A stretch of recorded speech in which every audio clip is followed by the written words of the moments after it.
عندنا هنا 4 أوراق. وسام حيختار لنا المطعم اللي حنروح نفطر فيها. يلا اختار واحد. كأني شايف شاورما. بسرعة. نشوف وسام ايش اختار. سندوتشات البيك. عندنا 4 ألوان. 5. 5 ألوان. كل واحد يختار لون. أنا الأحمر الأصفر. اختار يا حسام. فياض اختار. رجعنا على المزاج. يلا اختار يا فياض. حلو. انتوا عارفين كل واحد حياخذ عصير على حسب لونه؟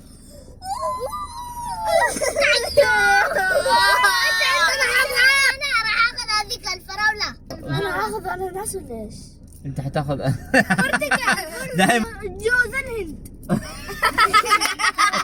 كل واحد على حسب لونه حياخذ عصير. قلت ما تحب الافوكادو. خلاص نجيب لك عصير جرجير.